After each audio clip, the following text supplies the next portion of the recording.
Hello मेरे प्यारे student. तो क्या हाल चाल। आई होप कि आप लोग बहुत ही अच्छे होंगे और आपकी पढ़ाई भी बहुत ही अच्छी चल रही होगी और मेरी वीडियो का आप लोग इंतज़ार जो था आपका ख़त्म हुआ। ठीक है, और मेरी वीडियो को एंजॉय कीजिए। ठीक है, तो चलिए आज का वीडियो जो है अनसॉल्व पेपर जीव विज्ञान कक्षा 12 का जो सेट नंबर हम लोग करा रहे थे। आपका सेट नंबर कौन सा ये है? छठा सेट है। और छठा सेट में कुछ क्वेश्चन हो चुका था। जैसे कि मैं यहाँ पर आपको दिखाऊं, सेट नंबर 6 का ये है। अगर आपको देखिए पीडीएफ चाहिए तो पीडीएफ के लिए मैं बताया हूँ। और ये जो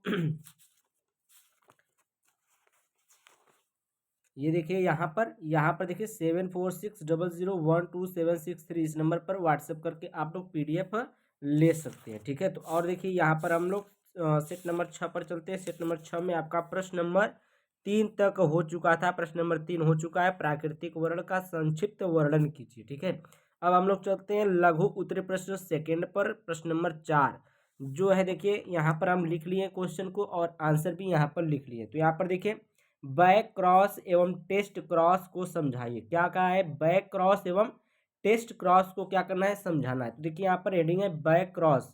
बैक क्रॉस क्या होता है? देखिए F1 संकर संतति तथा P1 पीढ़ी के किसी एक जनक के बीच संकरण को बैक क्रॉस कहते हैं या फिर संकर पूर्वज संकरण कहते हैं। ठीक है, बैक क्रॉस कहिए चाहे संकर पूर्वज संकरण कहिए।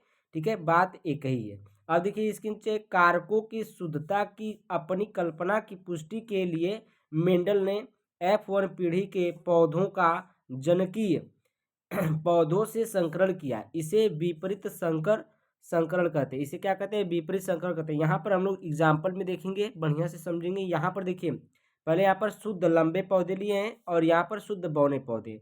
शुद्ध लंबे पौधों को हम लोग कैपिटल टी से दर्शा रहे हैं और यहाँ पर शुद्ध बौने पौधे जो है स्मॉल टी से। अब देखिए बैक क्रॉस का है तो बैक मतलब पीछे, ठीक ना, पिछली पीढ़ी या फिर कह सकते हैं पीछे से इसको क्रॉस कराएंगे यानी कि संकरण कराएंगे। तो यहाँ पर देखिए ये कैपिटल टी है, ये कैपिटल टी आएगा इसका एक, और इसका पीछे से एक स्मॉल टी लेंगे। ठीक है, स्मॉल टी और एक कैपिटल टी, तो स्मॉल टी और कैपिटल टी मिलकर क्या बनाएगा? तो पहले जो कैपिटल होगा वो लिखा जाएगा। पहले कैपिटल टी लिए हैं तो कैपिटल टी और यहाँ से स्मॉल टी, तो कैपिटल टी स्मॉल टी यानी कि ये आपके बनेंगे संकर लंबे। ठीक ना, ये लंबे होंगे। ठीक है, जो कैपिटल टी और स्मॉल टी ये आपका संकरण जो बनेगा ये क्या होगा? लंबा होगा। और ये F1 पीढ़ी है। ठीक है, तो इसको बोलेंगे हम लोग देखिए बैक क्रॉस। इसको क्या बोलेंगे? Back cross.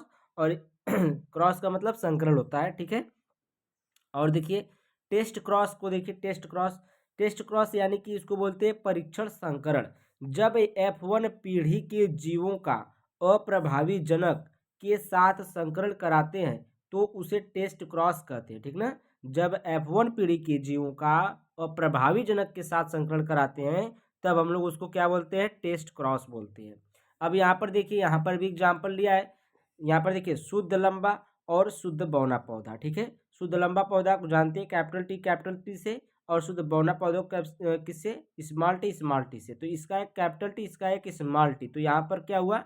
यहाँ पर टेस्ट कराया जा रहा है। ठीक ना, यहाँ देखिए टेस्ट क्रॉस यह जानने के लिए किया जाता है कि प्रभावी जीव समयुग्मजी है या विषम युग्मजी। समयुग्मजी का मतलब समान युग्म वाली, यानी कि जो कैपिटल टी है समान होना चाहिए। यानी कि समयुग्मजी का मतलब दोनों एक समान हो। जैसे कैपिटल टी है तो कैपिटल टी दोनों होना चाहिए, अगर स्मॉल टी है तो स्मॉल टी दोनों होना चाहिए। ठीक है, अब विषम युग्मजी का मतलब है कि स्मॉल टी है कैपिटल टी है, एक कैपिटल टी है एक स्मॉल टी है। ठीक है, तो इसी के जांच के लिए ये टेस्ट क्रॉस कराया जाता है। तो ये आपको अच्छे समझ में आया होगा। अब चलते हैं नेक्स्ट क्वेश्चन पर। अब देखिए यहाँ पर प्रश्न नंबर आपका प्रश्न नंबर 6 मतलब 4 का ख है। यहाँ पर देखिए शुक्रजनक नलिका की संरचना का वर्णन कीजिए। वर्णन करना यानी कि सिर्फ उसके बारे में लिखना। ठीक ना, विस्तार से लिखना है, उसकी संरचना नहीं बनाना। ठीक है, तो यहाँ पर देखिए शुक्रजनक नलिका वृषण का निर्माण अनेक शुक्रजनक नलिकाओं से होता है। ठीक है, शुक्रजनक नलिकाओं के मध्य संयोजी ऊतक में स्थान स्थान पर अंतराली कोशिकाओं के समूह स्थित होते हैं। इन्हें लेडिग कोशिकाएं भी कहते हैं। इन्हें क्या कहते हैं? लेडिग कोशिकाएं भी कहते हैं। इनसे इनसे स्रावित नर हार्मोन्स के कारण द्वितीयक लैंगिक लक्षण विकसित होते हैं। प्रत्येक शुक्रजनक नलिका पतली एवं कुंडलित होती है, ठीक है। यह दो परतों से घिरी होती है। यह दो परतों से घिरी रहती है। बाहरी परत को बहुकुंचक तथा भीतरी परत को जनन एपिथीलियम कहते हैं। जनन एपिथीलियम का निर्माण मुख्य रूप से जनन कोशिकाओं से होता है। इनके मध्य स्थान स्थान पर सटली कोशिकाएं पाई जाती हैं, ठीक है। जनन कोशिकाओं से शुक्रजनन द्वारा शुक्राणुओं का निर्माण होता है।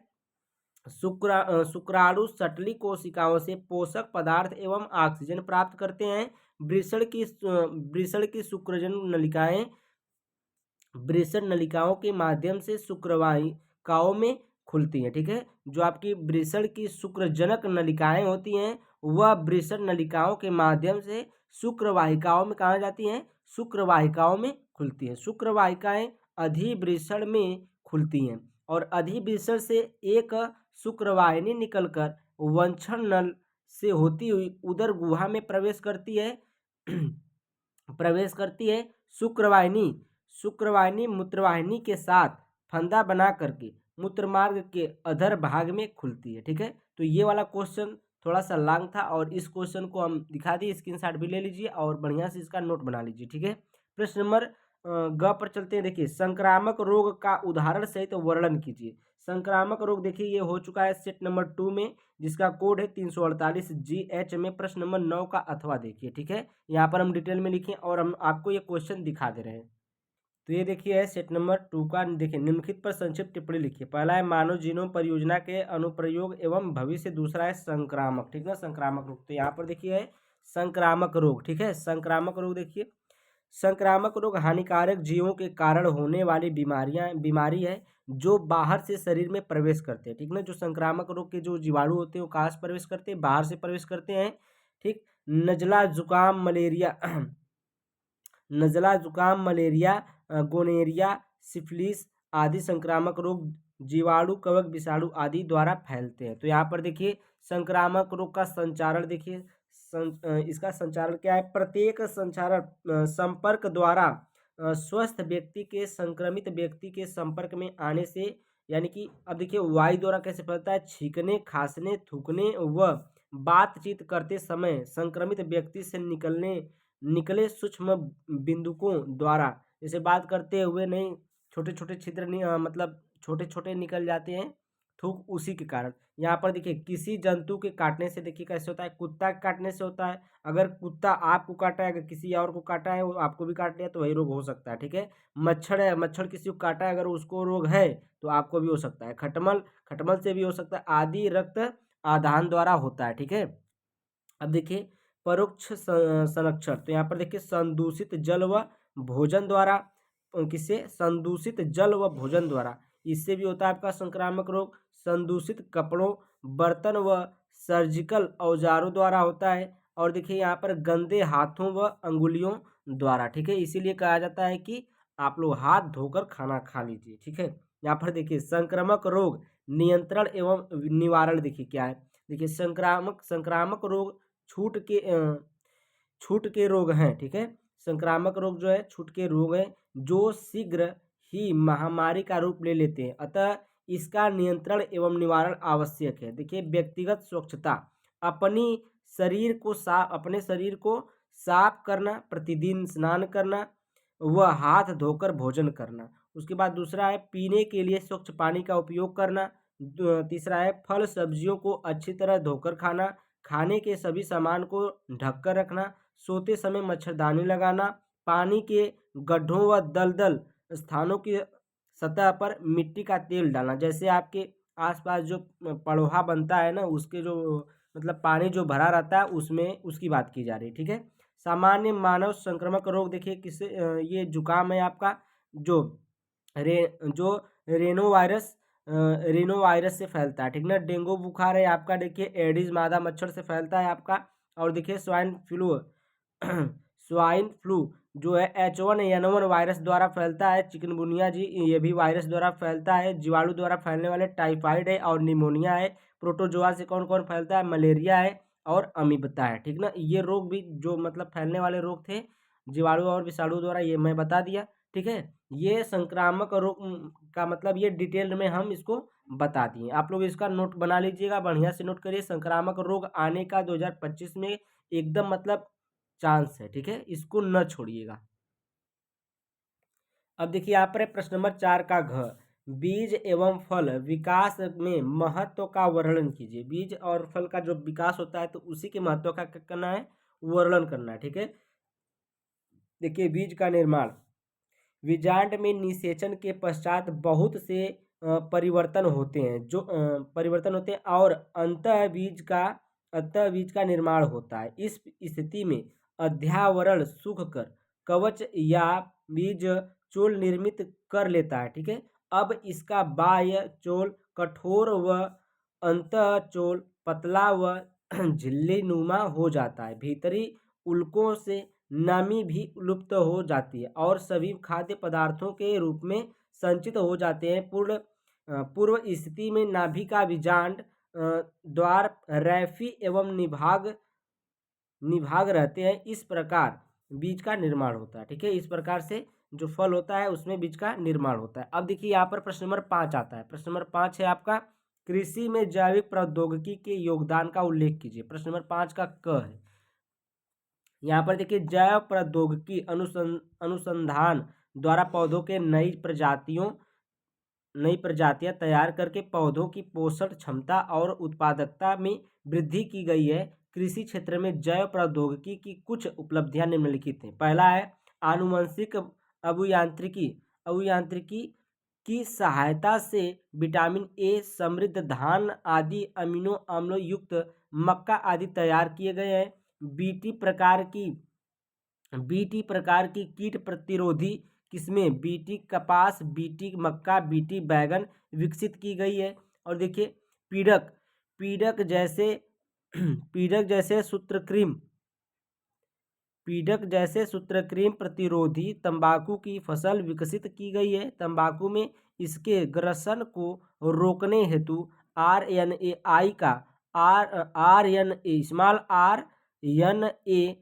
अंतरक्षेप विधि प्रयोग की गई है, ठीक है। तो ये आपकी जो जैव प्रौद्योगिकी की योगदान की जो विधियां हैं कुछ इसमें बताई गई हैं और कुछ और हम बता रहे हैं आपको।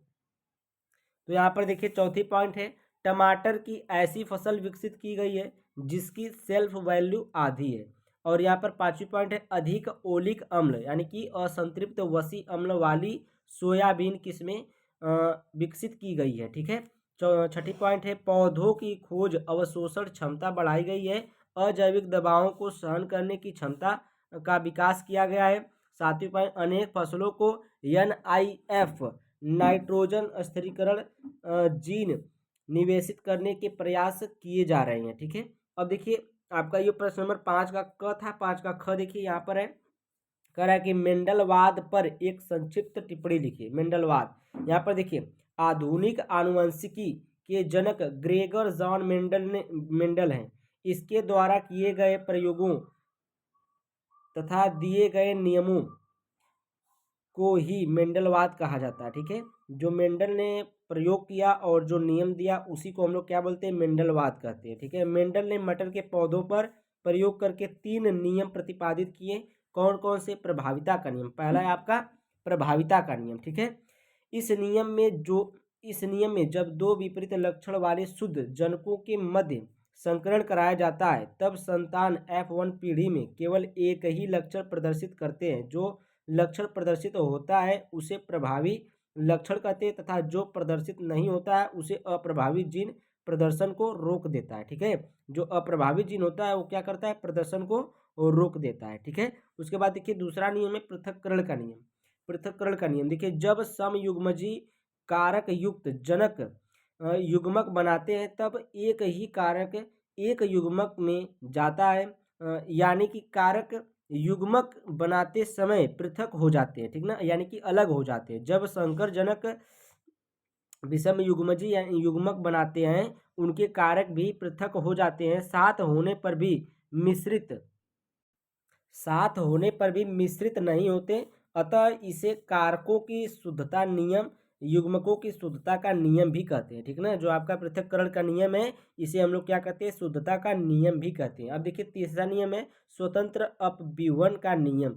स्वतंत्र अपव्यूहन का नियम देखिए क्या है, जब कभी दो या दो से अधिक विपरीत लक्षणों वाले जनकों में संकरण कराया जाता है तब युग्मक बनाते समय कारक स्वतंत्र रूप से पृथक होते हैं तथा एक दूसरे की वंशागति को प्रभावित नहीं करते हैं। इसी हम लोग क्या कहते हैं, स्वतंत्र अपव्यूहन का नियम कहते हैं। अब देखिए प्रश्न नंबर 5 का ग है आपका, निम्नलिखित पर टिप्पणी लिखिए। कौन कौन है, दाद है और अमीबता है। ठीक है, दाद यानी कि रिंगवर्म। देखिए रिंगवर्म देखिए क्या होता है, दाद एक फंगल संक्रमण है। ठीक ना, फंगल संक्रमण समझ रहे हैं ना। ठीक है, दाद एक फंगल संक्रमण है जो त्वचा पर एक अंगूठी जैसा आकार और अन्य लक्षण पैदा करता है। उपचार शरीर के प्रभावित हिस्से के अनुसार अलग अलग हो सकता है, लेकिन आमतौर पर इसमें मौखिक या सामयिक एंटीफंगल शामिल होते हैं। दाद जिसे डर्मेटोफाइट संक्रमण या टीनिया के नाम से भी जाना जाता है। ठीक है, टीनिया के नाम से भी जाना जाता है, एक फंगल त्वचा संक्रमण है। ठीक है ना, यह एक फंगल त्वचा संक्रमण। अब देखिए अमीबता के लिए हमें सेट नंबर 5 में जाना पड़ेगा, जिसका कोड नंबर 348 जीके प्रश्न नंबर 4 का ग का दूसरा देखना है। ठीक है, ये मैं इसलिए लिखा हूँ, यहाँ पर आपको दिखाऊंगा, लेकिन जो पीडीएफ में देता हूँ उनके लिए लिखा हूँ। ठीक ना, क्यों मुझे लिखना ना पड़े दोबारा, वहीं पर बता देता हूँ, जाकर वहाँ पर बच्चे देख लेते हैं। ठीक है, अब चलते हैं हम लोग सेट नंबर 5 में। अब ये देखिए जो अमीबता है ये सेट 2 में भी पूछा है। ठीक है, सेट 2 में भी पूछा है, तो वहाँ पर जाकर देख लीजिएगा सेट 2 में। तो यहाँ पर देखिए सेट 2 में हम लोग दिखा दे रहे हैं आपको, इनके लक्षण लिखे हैं। यह बड़ी आंत का संक्रमण होता है, जो आपका अमीबता रोग होता है यह बड़ी आंत का संक्रमण होता है। इसके लक्षण निम्न है। तो लक्षण क्या है, देखिए दस्त, कब्ज, पेट में ऐंठन होती है। ठीक ना, दस्त होने लगता है, कब्ज होती है, पेट में ऐंठन होती है। और दूसरा है ऊपरी पेट में कोमलता हो जाती है, यानी कि आपका ऊपरी पेट जो होता है कोमल हो जाएगा। और तीसरा है इसकी पॉइंट है बुखार होगा, सिर दर्द होगा। ठीक ना, इसमें क्या होता है अमीबता में, बुखार होता है और सिर दर्द करेगा। ठीक, और देखिए चौथी है मतली और उल्टी यानी कि भ्रम, यानी कि उल्टी जैसा लगना। ठीक है, मतली आना या उल्टी जैसा लगना, ये अमीबता के लक्षण होते हैं। ठीक है, तो अमीबता क्या है, अमीबता एक बड़ी आंत का संक्रमण रोग है। ठीक है, जिनके लक्षण निम्नलिखित हैं, तो ये आप लोग लिख लीजिएगा। अब हम लोग आगे चलते हैं। अब यहाँ पर देखिए प्रश्न नंबर 5 का घ है, सजीवता की व्याख्या उपयुक्त उदाहरण सहित कीजिए। तो यहाँ पर देखिए सजीवता क्या है, कुछ जीव जातियाँ साथ साथ ऐसे जीवन यापन करती हैं कि दोनों को एक दूसरे से लाभ हो, इस घटना को सजीवता तथा ऐसे जीवों को सहजीवी कहते हैं। देखिए अभी हम एग्जाम्पल देंगे आपको, जैसे लाइकेन है। ठीक है, जैसे लाइकेन यहाँ पर देखिए क्या है कि कुछ जीव जातियाँ साथ साथ ऐसे जीवन यापन करती हैं कि दोनों को एक दूसरे से लाभ हो, इस घटना को सहजीवता तथा ऐसे जीवों को सहजीवी कहते हैं। यानी कि जैसे आप एक एक एग्जाम्पल लीजिए, जैसे भैंस और कौवा। ठीक है, जैसे भैंस है, एक कौवा है, भैंस है। ठीक है, जैसे जब कौवा कौवा को भूख लगती है तो क्या करता है कि जब भैंस के देखिए भैंस के आसपास मंडराता है, यानी कि उसका कान भी खोदता है, उसके पीठ भी खुजाता है, यानी कि उसको क्या मिलता है, उससे उससे कान की खोट को खाता है, उसका पेट भरता है और भैंस को भी लाभ होता है, उसकी खुजली दूर हो जाती है। ठीक है, तो इस प्रकार से यह सजीवता का एक उदाहरण हो गया। और यहाँ पर एक एग्जाम्पल लिखिए लाइकेन। ठीक है, लाइकेन भी उसी प्रकार से होता है। तो यहाँ पर देखिए ये क्वेश्चन आपका हो चुका। आप प्रश्न नंबर 6 में देखते हैं।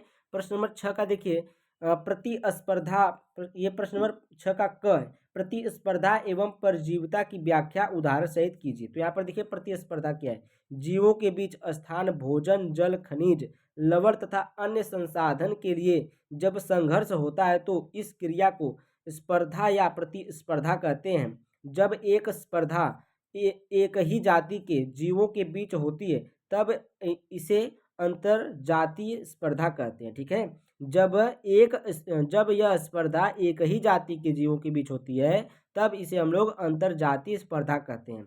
परजीविता देखिए क्या है, ऐसे जीव जो दूसरे जीवों के शरीर पर रहकर अपना भोजन प्राप्त करते हैं, इन्हें परजीवी कहते हैं। परजीविता दो जीवों के बीच होने वाली ऐसी पारस्परिक क्रिया है जिसमें एक जीव को लाभ होता है जबकि दूसरे जीव को हानि होती है। इसमें क्या होता है, एक जीव को लाभ होगा और दूसरे जीव को क्या होगा, हानि। एग्जाम्पल में देखिए, जैसे जू हो गया, यानी कि जो ढील होते हैं, ठीक ना, जू, यानी कि देखिए जो जू होते हैं वो भैंस के ऊपर होते हैं, या फिर देखते हैं बालों में होते हैं, ठीक ना, लड़कियों के बालों में ज़्यादा पाए जाते हैं। तो मेरा मतलब ये नहीं है कि भैंस वही है, ठीक है।